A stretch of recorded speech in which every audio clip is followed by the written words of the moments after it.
Marilah kita bersatu di dalam doa. Kasih karunia dan damai sejahtera dari Allah Bapa kita dan dari Tuhan Yesus Kristus kiranya menyertaimu sekalian. Amin.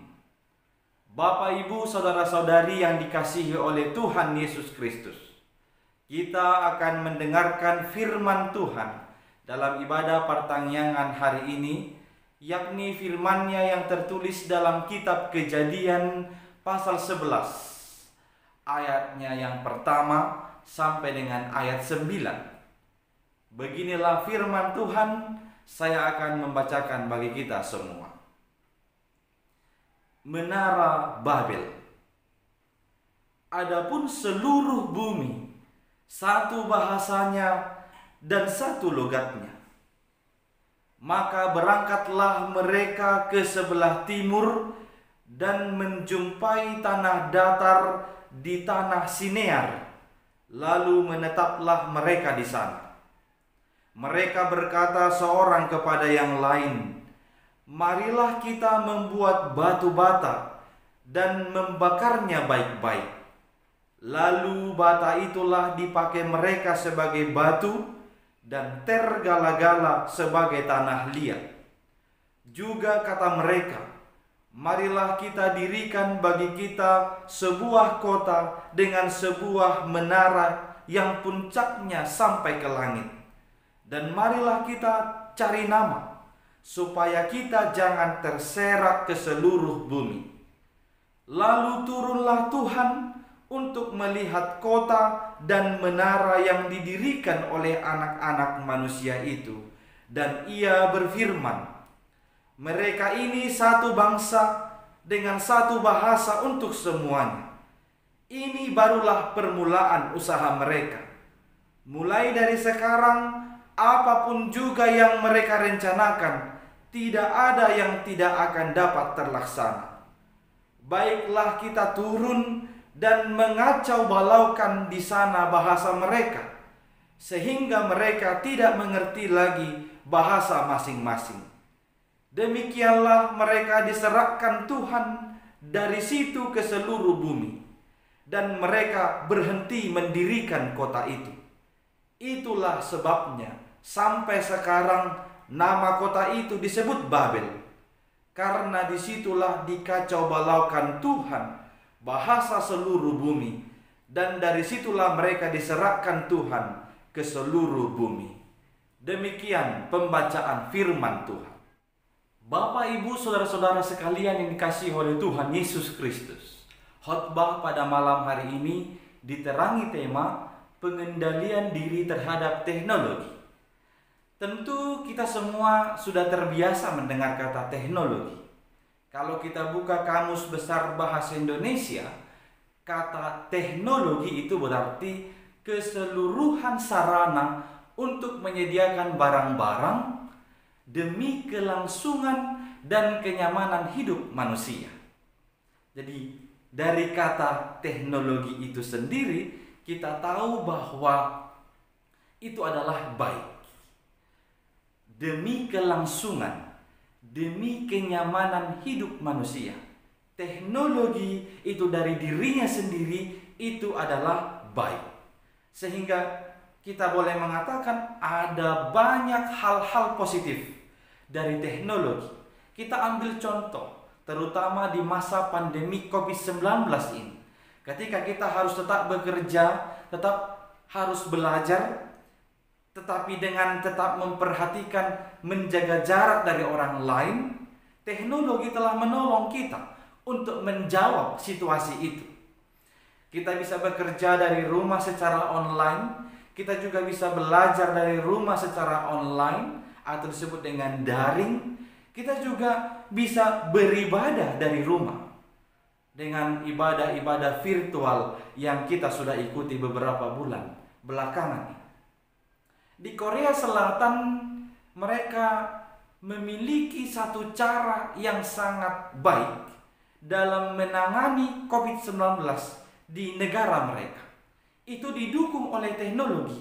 Ketika masyarakatnya mayoritas sudah menggunakan smartphone, Maka ketika ada seseorang terdeteksi COVID-19 lewat smartphone ini, pemerintah dapat dengan gampang melacak tempat-tempat mana yang dikunjungi oleh orang tersebut, armada transportasi apa saja yang digunakan oleh orang tersebut, sehingga mereka bisa dengan cepat melacak siapa-siapa saja yang bersentuhan dengan orang tersebut. Itu adalah hal yang sangat positif dari teknologi yang menolong manusia demi kelangsungan dan demi kenyamanan hidup manusia itu. Bapak Ibu yang terkasih, ketika kita sekarang menikmati hal-hal positif yang dibawa oleh teknologi, pada saat yang bersamaan kita juga sedang mengalami kekhawatiran. Kekhawatiran akan apa? Kekhawatiran akan kelangsungan manusia ini percaya kepada Tuhan dengan sepenuhnya.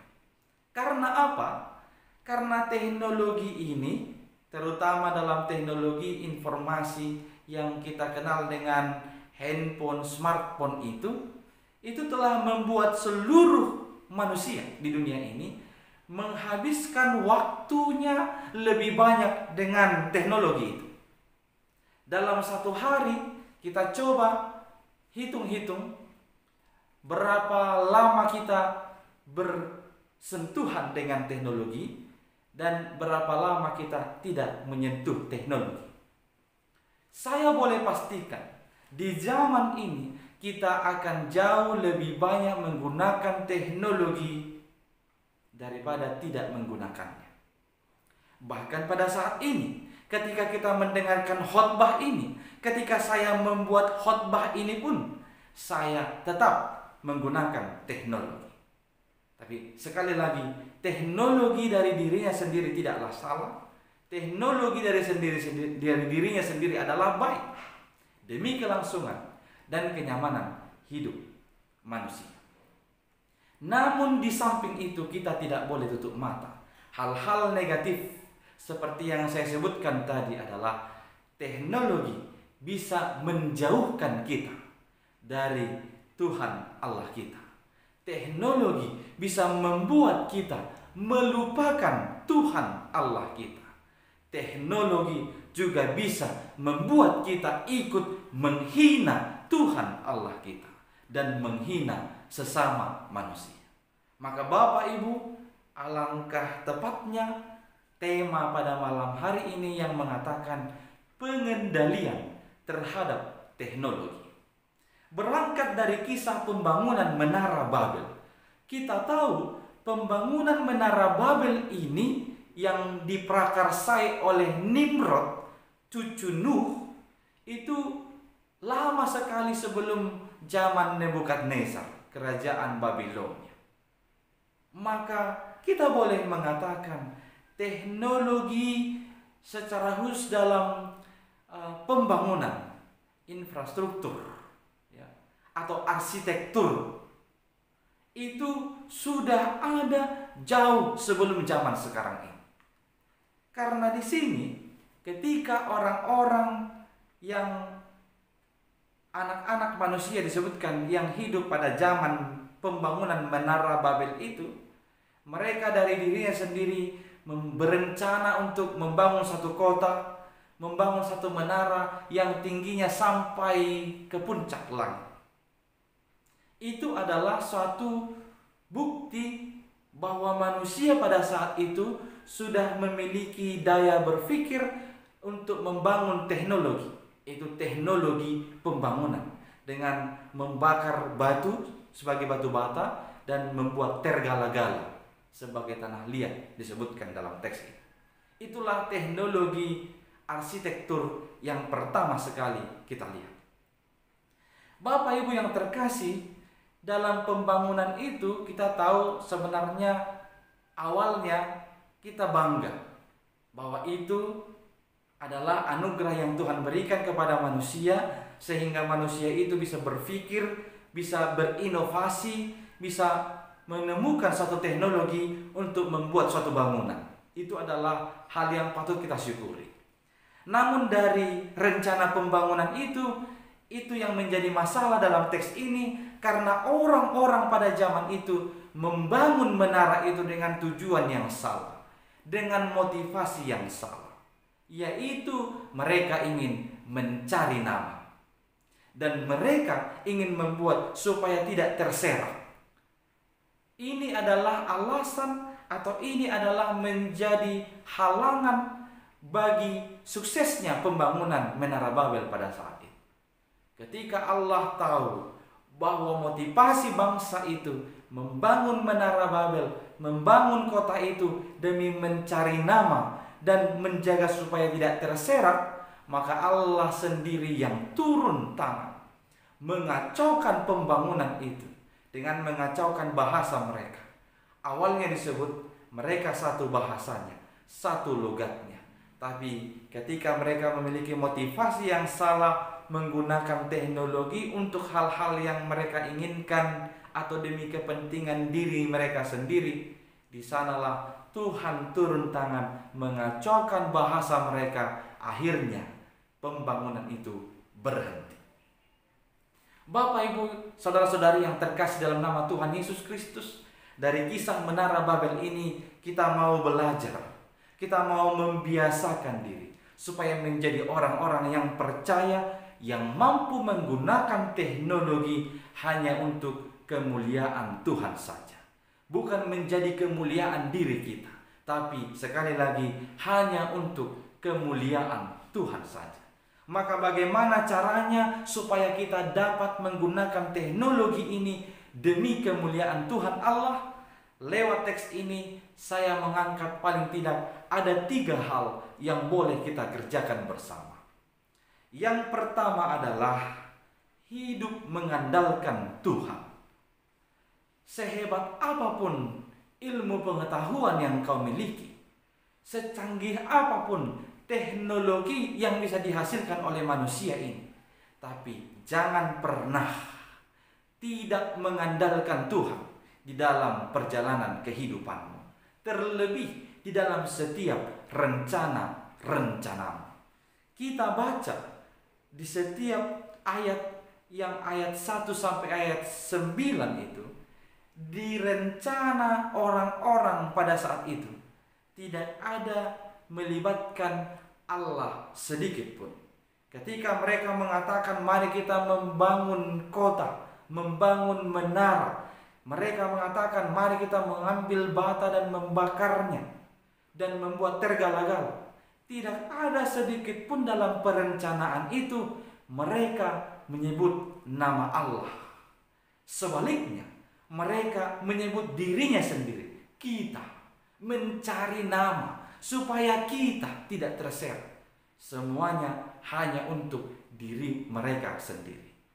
Bapak Ibu yang terkasih, orang-orang yang membangun atau merencanakan sesuatu tanpa mengandalkan Allah, maka pembangunan itu, perencanaan itu akan digagalkan Tuhan jika rencana itu bertentangan dengan kehendak Tuhan.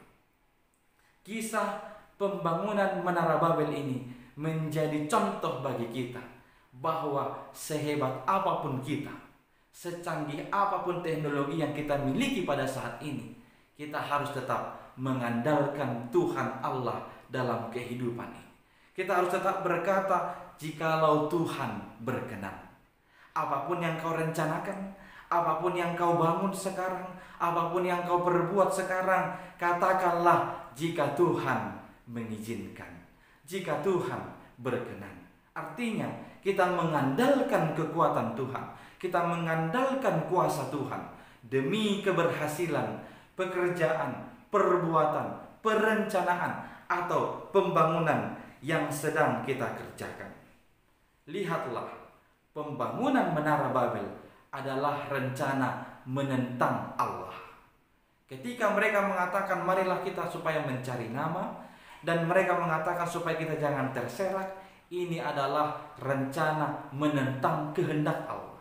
Karena dari awal Allah berkehendak supaya manusia itu beranak cucu dan bertambah banyak, memenuhi bumi.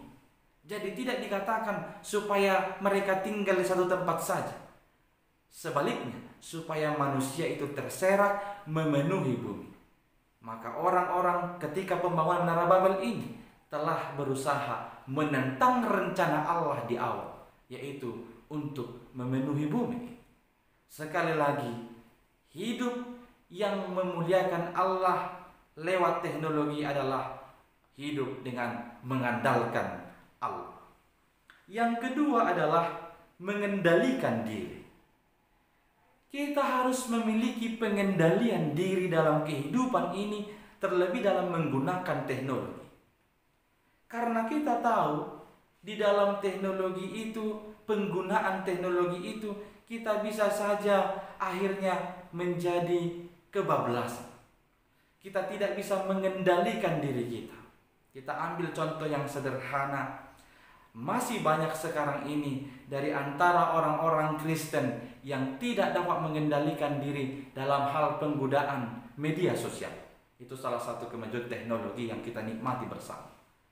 Masih banyak yang tidak dapat mengendalikan diri dalam menggunakan media sosial, dengan ikut-ikutan sebagai penyebar kabar bohong atau penyebar berita-berita yang menakutkan orang lain, menambah kekhawatiran orang lain, menambah keresahan orang lain, menggunakan media sosial untuk menipu orang lain, bahkan membunuh karakter orang lain. Ini sangat-sangat ditentang Allah. Ini perbuatan-perbuatan yang menyakiti hati Allah. Sebagai orang-orang percaya, sebagai jemaat-jemaat Tuhan yang dikasihinya, mari mulai sekarang mengendalikan diri atas penggunaan teknologi ini. Jangan mau diperhamba teknologi ini. Jangan menjadi orang-orang yang membuat teknologi menjadi tuannya, menjadi Tuhannya. Karena secara tidak sadar ada banyak orang sekarang yang membuat teknologi itu sebagai Tuhannya, sehingga dia tidak dapat mengendalikan dirinya sendiri lagi. Di tengah-tengah keluarga, hai para bapak ibu sebagai orang tua, ikutlah mengendalikan diri dalam penggunaan teknologi, termasuk mengawas anak-anak kita di tengah-tengah keluarga itu. Para ayah, kendalikanlah dirimu menggunakan teknologi. Para ibu juga kendalikan dirimu menggunakan teknologi. Perhatikan status-statusmu, itu adalah harus status-status yang membangun kehidupan orang lain, tidak mematahkan semangat, tidak menghancurkan kehidupan orang lain. Periksa smartphone atau handphone anak-anakmu di rumah. Jangan-jangan apa yang mereka buka, apa yang mereka cari, itu sudah tidak sesuai lagi dengan kehendak Tuhan. Maka mari bersama-sama berupaya untuk setiap hari mengendalikan diri dalam hal penggunaan teknologi di dalam kehidupan ini. Gunakanlah teknologi itu demi kelangsungan hidup dan demi kenyamanan hidup, bukan memutus hidup dan bukan menghancurkan, mengacau balaukan kehidupan. Yang ketiga, dari teks ini kita tahu cara untuk menggunakan teknologi demi kemuliaan Allah, yaitu kita harus mengenali diri kita. Kita harus mengenali diri. Kita ini hanyalah sebagai ciptaan. Kalaupun kita bisa menguasai teknologi, ingat, kita hanya membuat dari yang sudah ada menjadi ada. Kita ini tidak ada apa-apanya dibanding Tuhan kita yang menjadikan kita dari yang tidak ada menjadi ada. Mengenali diri sendiri sebagai umat ciptaan adalah upaya untuk membantu kita supaya kita dapat merendahkan diri kita. Secara umum, pasal 11 ayat 1 sampai 9 ini ditafsirkan sebagai kesombongan. Hukuman atas kesombongan orang-orang di Babel, di tanah Sinear pada waktu itu. Maka kita tahu Allah membenci kesombongan. Apapun yang kita punya, apapun yang kita capai, apapun yang kita sudah raih saat ini, janganlah menggunakannya itu menjadi membawamu ke dalam kesombongan.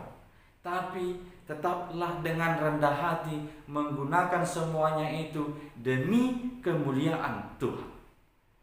Bapak, Ibu, saudara-saudari yang terkasih, akhirnya kita mau melihat bahwa teknologi harus kita gunakan dengan bijak demi kebaikan kehidupan, demi kelangsungan hidup, dan demi kemuliaan Tuhan Allah.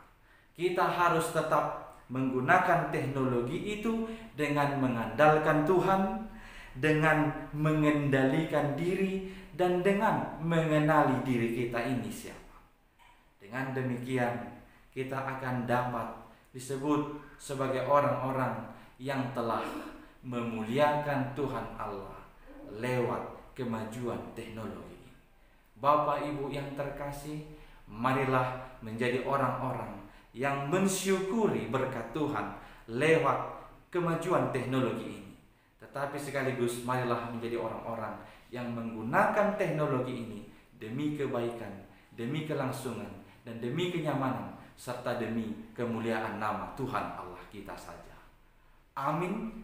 Kita berdoa. Terima kasih ya Tuhan Allah atas firman-Mu yang telah kami dengarkan pada malam hari ini. Bimbinglah kami semua umat-Mu ini menjadi orang-orang yang lebih bijak lagi, menggunakan kemajuan teknologi yang telah Engkau anugerahkan bagi kami, supaya kami dapat menggunakannya demi kemuliaan nama-Mu. Ajar kami supaya tetap mengandalkan Engkau dalam setiap pembangunan dan perencanaan di tengah-tengah kehidupan kami. Bimbing kami supaya dapat mengendalikan diri dan mengenali diri kami, supaya kami Tuhan tetap dengan rendah hati untuk menggunakan dan mensyukuri berkat kemajuan teknologi itu di tengah-tengah kehidupan kami.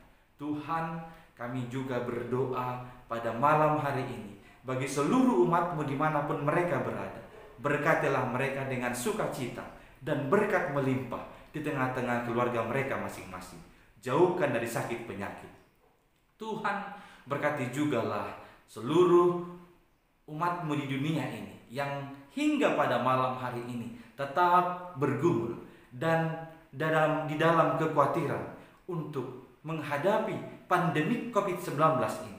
Berkatilah para ahli medis dan juga ahli-ahli teknologi supaya dapat menemukan vaksin lebih cepat untuk menghanguskan virus COVID-19 dari bumi ini. Tuhan, dengarlah doa kami ini yang kami sampaikan hanya melalui nama anak-Mu, Yesus Kristus, Tuhan dan Juru Selamat kami.